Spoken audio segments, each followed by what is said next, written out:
په دې لړ کې ښاغلی رحمان بریالی چې د پښتنو ټولنیز ولسوالیز ګوند د بلجیم د څانګې مشر دی، هغه د خپلې مقالې څخه تېر شو، هغې څخه مننه کوو خپله مقاله به بیا چاپي وړاندې کړي. زموږ فقط 2 مقاله ویونکي پاتې دي، د هغوی څخه به هیله کوو چې خپلې خبرې لنډې وکړي، چې یو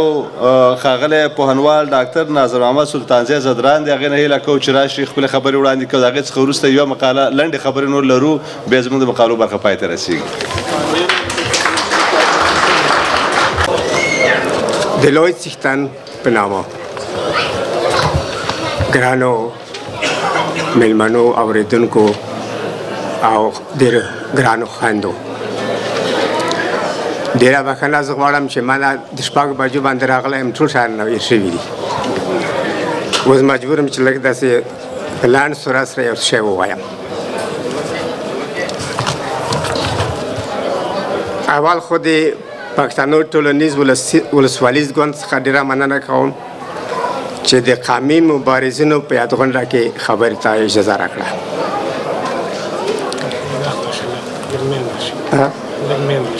څنګه شم؟ ښه صحیح شو.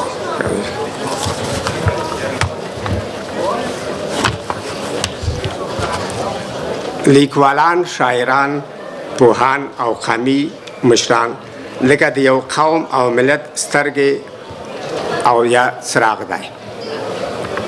یعنی د قومي مبارزینو پیغامونه داسې معنا لري لکه یو څراغ چې ګورې چې د هغې په مرسته سړی کولی شي چې لاره پیدا کړي، اما په دې شرط چې د هغوی پیغامونه عملي شي. په دې هکله د باچا خان یوه جمله زه وایمه: زما جنازې ته مه راځئ، زما پیغام د ولسونو په منځ کې خپور کړئ. دې جملې نه داسې پوهېږو چې دغه مبارزینو یادغونډه چې موږ تاسو نن کړې ده څه پیغام موږ ته لري. پیغام یې دا دی چې دوی که غواړو چې خوشحاله کړو، نو د دوی هغه تګلارې چې دي هغه باید عملي کړو. د بې عمله عالم یا بې عمله مبارز چې دی داسې یو معنا لري لکه یو ړوند سړی څه وي چې یو څراغ یې په لاس کې وي او نور خلک یې هغه نه استفاده کوي، اما دی ګټه نشته نه اخیستلی. زما مقصد په دې کې د عملي کولو لاره ده. او دوه مسله د رسنیو اهمیت دی. د ملي قومي مشرانو مبارزینو یادغونډه د رسنیو یوه ډېره اړینه برخه تشکیلوي. دا تبلیغ چې دی په اسلام کې یو ډېر مهم رول لري. که فرض کوم د محمد صلی الله علیه وسلم دپاره تبلیغ نه وای شوی او د اسلام دپاره نه وای شوی، نو داسې اټکل کېږي چې محمد صلی الله علیه وسلم د پیغمبري مقام هم پټ پاتې شوی وای. ځکه موږ خبر یو چې تقریبا 1,40,000 پیغمبران تیر شوي دي، اما ډېر د هغه نه موږ خبر نه یو، ځکه د دوی دپاره تبلیغ نه دی شوی. اصلي موضوع ته اوس راځم. د خبره په د عمل کې ده چې زموږ د یادغونډې هدف دا دی چې باید د دغه مبارزینو دا پیغامونه عملي کړو. دلته یوه ټوکه را په یاد شوله چې ملا نصرالدین یې پوښتنه وکړه د جغرافیې په امتحان کې چې دا د لمر ګټې ته څه ووایه چې لمر څه ګټه لري. ملا نصرالدین ورته وویل چې لمر هېڅ ګټه هم نه لري. ووایي چې ولې؟ وایي د ورځ چې رڼا وي دی راوخیږي او چې شپه وي دی ورک شي. داسې معنا لري چې دا د یو د مبارزینو د مشرانو هغه پیغامونه که عملي نه شي، همداسې معنا لري چې لکه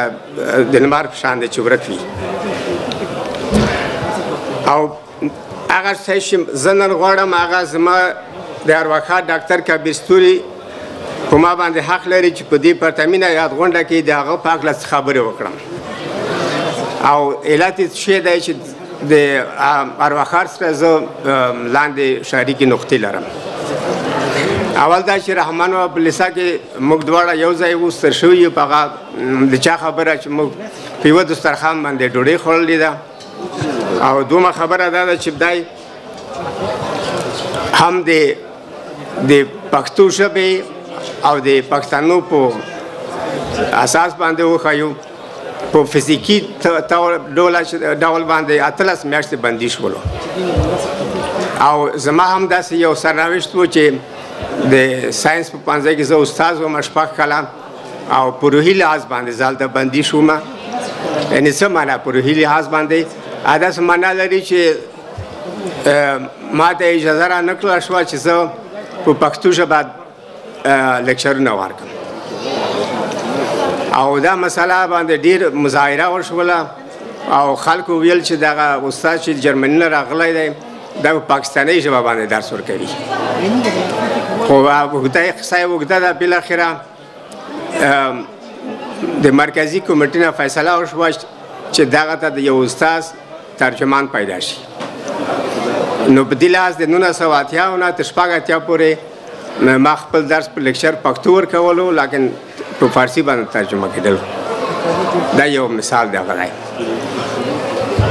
او بل شی چې موږ شریک دی هغه دا دی چې د ارواښاد فکر هم دا و چې په افغانستان کې په ټولو ښوونځیو او پوهنتونو کې او په سرکاري ژبه باید پښتو شي که تر څو دغه ژبه پښتو نه وي داسې زموږ فکر سره چې په افغانستان کې سوله نه راځي په دې اړوند باندې یو د استاد طارق یو ډېر ښه مضمون لیکلی دی په لر و بر کې هغه لیکلی دی چې دا 10 کاله کېږي چې په د پښتنو په فرهنګ باندې تیرور روان دی او همدارنګه په فزیکي لحاظ باندې هم په پښتنو باندې تیرور روان دی او زه لا دې نقطې نه هم مختزم زه داسې وایم چې په پښتنو باندې په فرهنګ باندې دا 2.5 کاله کېږي چې یو تیرور فرهنګي تیرور لاندې راغلی دی او بل شی چې زه هغه سره د ارواښاد ډاکټر کبیر سره چې خبرې غواړم چې وایي کوم هغه ځینې خاطرې دي چې د رحمان ښوونځي نه چې موږ سره خلاص شولو بیا جرمني ته راغلو او په جرمني کې یو ځای ژوند سره کولو د یو خاطرې نه مې 2-3 درته وایم او ستینو بیا مقاله ضرور ده چې سره اوږده شي د ځینې باید پاتې شي په 1965 کال کې موږ چې د محصلینو لومړی اتحادیه شروع کړله نو په دې اتحادیه کې د ارواښاد نظر دا و چې دغه نوم یې د پښتنو اتحادیه شي او په دې مسله کې چې د نورو ملګرو بیا موافقه ونه کړه چې نه پښتنو نه باید د افغانانو اتحادیه وي او د ده دلیل دا و چې دا هغه خو داسې دي د اتحادیې خو د نورو قومونه چې دي غیر پښتانه قومونه چې د متحدي مشر لري او موږ ضرور دی چې د پښتانه سره یو ځای کړو خو په هر صورت هغه اتحادیه بیا وروسته چې د نوم د پښتنو اتحادیه نه شوله د محصلینو د افغانانو شوله بله خاطره دا ده چې په 1940 کال کې د ټول آلمان کې چې د محصلینو اتحادیې جوړې شوې په یوه ښار بل ښار کې او بیا په اخر کې بیا ټوله یوه عمومي اتحادیه سره یو ځای شول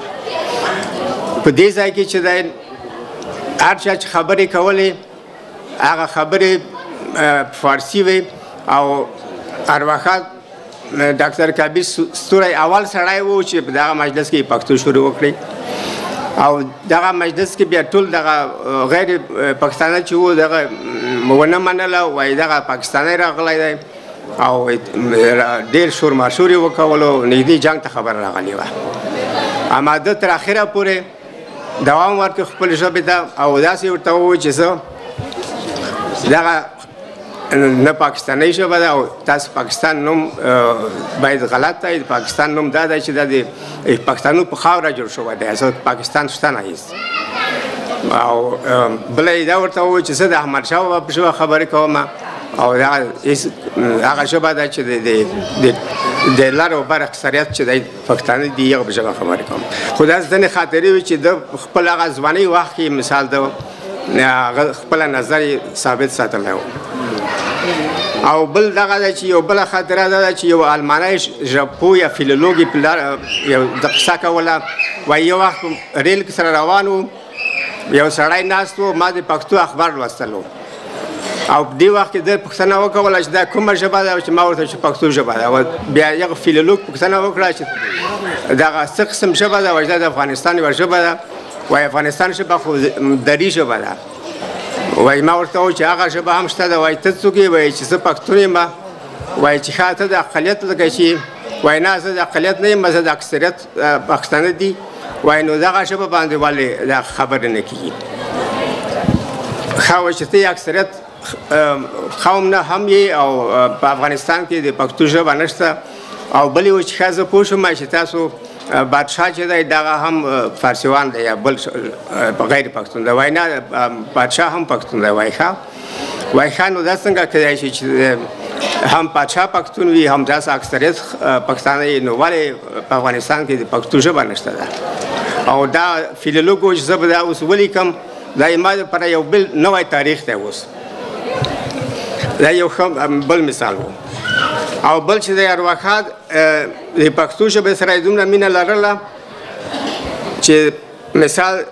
ده ویل چې د پښتو او پښتانه سره تړلي دي یعنې بې د پښتنو نه بې د پښتو نه پښتانه نشته او بې د پښتانه نه پښتو نشته